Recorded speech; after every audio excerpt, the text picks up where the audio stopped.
Good morning again, and to you on the live stream as well. Very good morning to you. May I please ask you, very especially, to be careful, both for yourself and for others.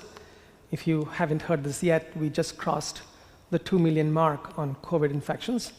And if you have heard the news, there is a rise in the virus in many states, and also in Dayton, particularly, I think at least they're saying it's from the Memorial Day celebrations.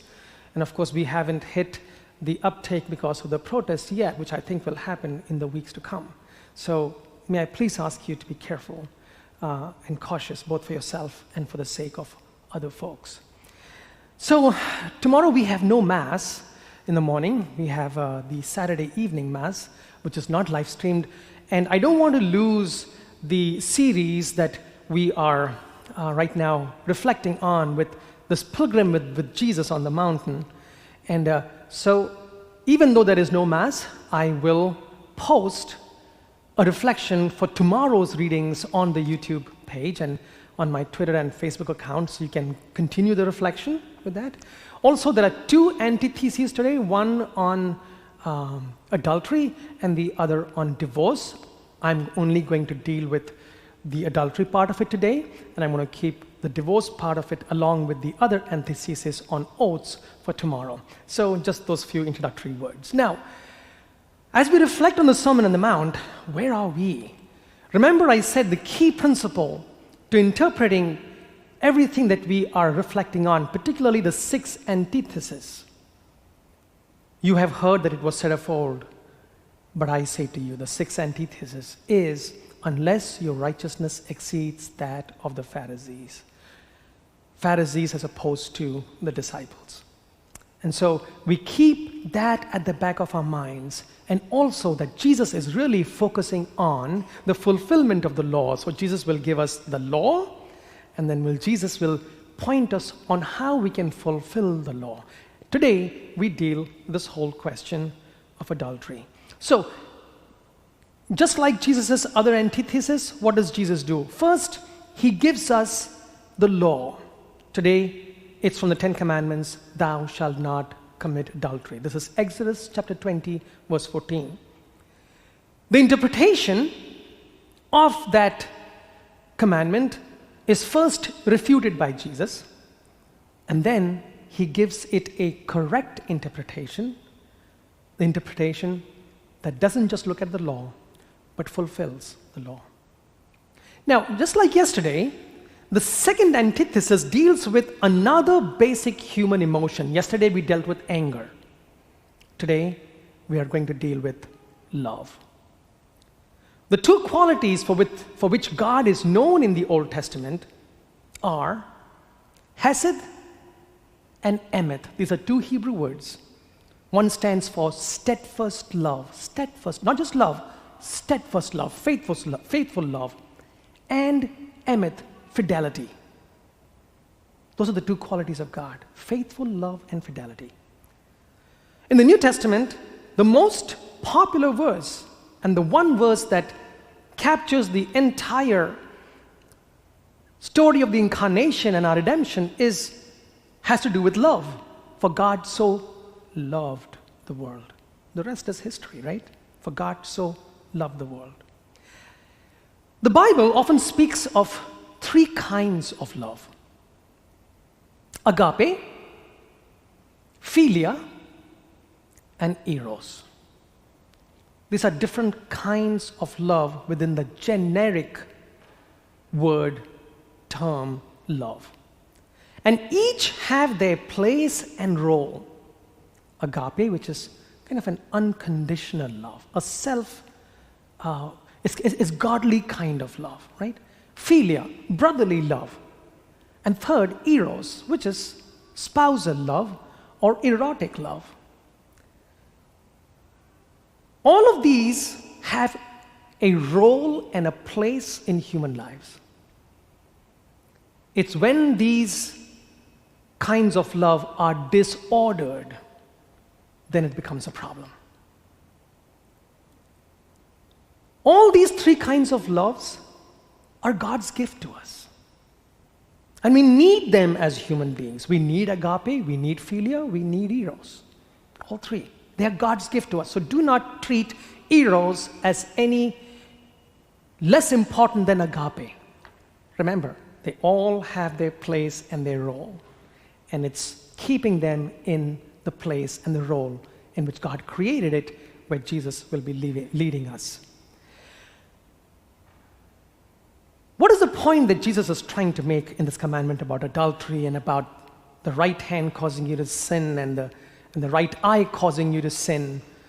And what do we do with all of that? So Jesus is saying that there are certain kinds of love that are not really love. Those kinds of love the disciple must avoid. Thus, avoid love that either originates from or leads to lust. So, when a man looks at a woman in an erotic way, and that is not his spouse or her spouse, then the origin and where that leads to is not what God has intended for us. Avoid love that leads to sin, the kind of love that leads to sin. At any cost, avoid sinful, erotic love. There is erotic love which is part of God's plan and part of God's gift to humanity, but there is a place for it. Now, what about the right eye and the right hand? Why the emphasis on the word right? Folks, even today, in the part of the world where Jesus was, so the Middle East, Southeast Asia, South Asia, Asia, right has a prominence just in the ordinary dealings of people. And Jesus is speaking from that context when he talks about right eye and the right hand. Back in my country, in India, we don't give anything to anybody with our left hand, even today. It's always give it with the right hand. So when Jesus says, the Son of Man will be seated at the right hand of God, well, why not left if they're both equal? Simply because that is the prominence placed on the position right. There are other reasons for that as well, however, I'm not going there in this homily. Now, the right eye, why the eye? So Jesus is following a certain human psychology over here. It points to the way in which human love relationships develop. We see somebody with our eyes. We find them attractive. We may ask them for a date. We may go out. You may engage in courtship and then finally get married. But where does it start? It starts with the eye. So in some way, Jesus is saying that the power of the human eye then creates a desire in the heart, and then the decision is made in the heart, whether it is good love, agape, or whether it is erotic love. It begins from the outside and then goes to the inside. So the process is traced from the outside, the eye, to the inside, where the decision to commit adultery might be made. Now, remember, God's love is the opposite. God's love begins from the inside, and then it shows to the outside, right? It's the opposite with human beings. Often we look, we desire, the decision is made in the heart. The right hand. In human civilization, the hand is responsible for the progress that we have made. Anything that we do, the hand is significant.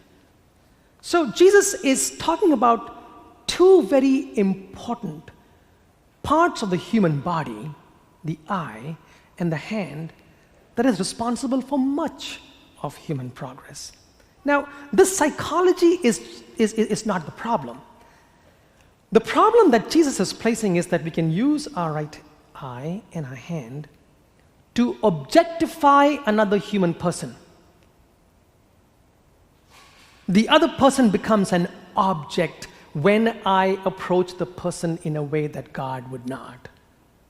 It's the objectification of the human person that is the key here. So pornography, for example, is the objectification of the human person, an objectification of what God creates as something holy and good and a gift, right? So the problem is the evil intent, the intention of the human person to possess what is outside one's limit. What do I mean by that? When a man looks at another woman or a man looks at another man who is not their spouse, you are now claiming that which is not yours. You have no rights to it. Not just an action, but Jesus is saying, even in your intention, even in your heart. So the problem is the violation of that person. The problem is the violation of the qualities of God, Hesed and Emet. So Jesus proposes two solutions to us, one for the eye and one for the hand. And Jesus' solution doesn't sound very good, but the meaning behind it is very helpful. Jesus says, if your right hand eye causes you to sin, pluck it out. If your right hand causes you to sin, cut it off. Well, may I say this to you? Don't do this. This is called, in scripture language, a hyperbole, which means exaggerating something to make a point. Have you ever said, man, this food is so good, I could kill for it? Really, you don't mean you're going to kill somebody for food, but what you're saying, the food is so good. So you exaggerate a point, you exaggerate an imagery to make a point.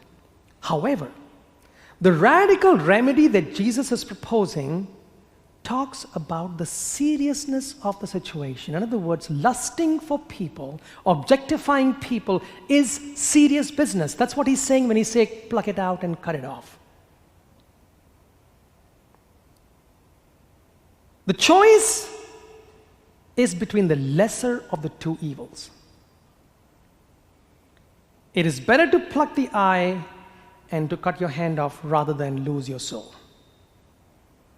And we do this in medical situations today. Yesterday I was talking to a very young high schooler who had her appendix removed.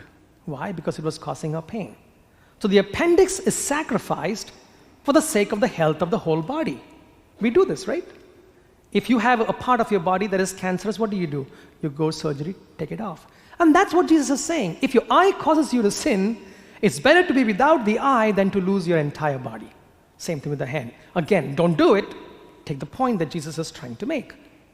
So to sacrifice something for the sake of the whole body or for the soul is something that's very rational. Eschatologically, in terms of standing before God on the last day, it means that it is better to spend a few miserable years on earth incomplete rather than be separated from God for eternity. It's okay if I go before God without my right eye and without my right hand, but don't go before God with a soul that has been tainted by the sin of lust. I think Jesus is also saying something to his disciples of how seriously a disciple must treat sins against love. We must take it seriously. It's no joking matter. Remember what I said earlier, sin against love is sin against God's own being. So what is Jesus' interpretation demanding from us? Here is the practical implication for us today. Adultery leads to the disruption of family relationships. But where does it begin? With the eye. Where is the decision made? In the heart. Prevention must begin at the same point where the sin begins. So if the sin begins here, then prevention needs to begin here. We have to change how we look at people. Don't objectify them. They're God's creatures.